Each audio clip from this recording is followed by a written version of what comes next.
హైదరాబాద్లో పెడతారో చాలా సంతోషం. త్వరలో ఎయిర్పోర్ట్ వస్తూ ఉంది ఒక రాష్ట్రం. సో ఈ రకంగా తెలంగాణని దూరదృష్టితో ఎందుకు చెప్తాను, శ్రీధర్ బాబు గారికి ఉన్నంత అవగాహన ఈ రాష్ట్రంలో దాసో శ్రవణ్ గారు చెప్పినట్టుగా మంచి విజన్ ఉంది, ఎక్స్పీరియన్స్ ఉంది.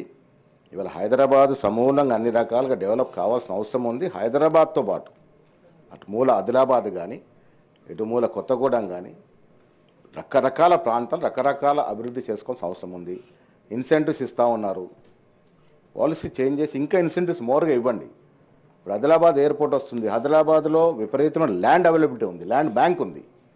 ఆదిలాబాద్ కూడా ఇప్పుడు ఆదిలాబాద్ చాలా పత్తి తప్ప ఏం పండదు, బట్ ల్యాండ్ ఉంది, ల్యాండ్ అవైలబిలిటీ ఉందిగా. అక్కడ ఐటీ సెంటర్ని ఇంప్రూవ్ చేసే ప్రయత్నం చేస్తే సమూలంగా డెవలప్ అవుతుంది. అదేవిధంగా మారుమూల ప్రాంతం మహబూబాద్ జిల్లా అక్కడ ఒక సెంటర్ పెట్టే విధంగా ప్రయత్నం చేయండి.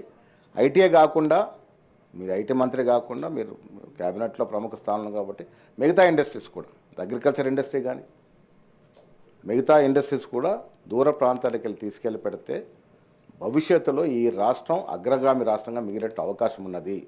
హైదరాబాద్ పీక్ వచ్చేసింది, అన్ని రకాలుగా అభివృద్ధి ఉంది, ఇక్కడ ఇంకా పెట్టాల్సిన అవసరం ఉంది. అది కూడా ఎందుకు ముఖ్యమంత్రి గారు పదే పదే చెప్తా ఉంటారు, హైదరాబాద్ నగరం అనేది ఈ దేశం ఉన్నటువంటి నగరాలే కాకుండా ప్రపంచంలో నగరాలతో పోటీ పడాలని. ఇవాళ ప్రపంచంలో ఉన్న మేటి నగరాలన్నీ సముద్ర తీరం ఉన్నట్టు నగరాలు, మనకు దురదృష్టవశాత్తు సముద్రం లేదు ఇవాళ. అయినప్పటికీ కూడా ఐటీ పరంగానే మిగతా పరంగా హైదరాబాద్ ఇవాళ ఈ దేశంలోనే కాకుండా యావత్ ప్రపంచంలో నగరాలతో పోటీ పడకుండా తీసుకెళ్తా ఉన్నారు. పెట్టుబడులు నేను ఒకసారి మీ సందర్భంలో సూర్యబాబు గారికి అభినందన తెలుపదలుచుకున్నాను. 1,75,000 విదేశీ పెట్టుబడులు రావడం అనేది ఇట్స్ నాట్ ఆషామాషి కాదు,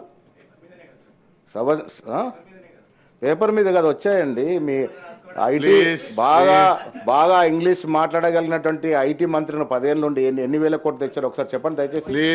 ఎన్ని వేల కోట్లు తెచ్చారు, 100లో తేలేకపోయారు. ఒకటి నేను మీతో విజ్ఞప్తి చేస్తా ఉన్నాను, ఇవాళ విజయనగరంలో డెవలప్ చేస్తున్నప్పుడు మనకు పార్టీలకు అతీతంగా అభివృద్ధికి తోడ్పాల్సిన అవసరం ఉన్నది.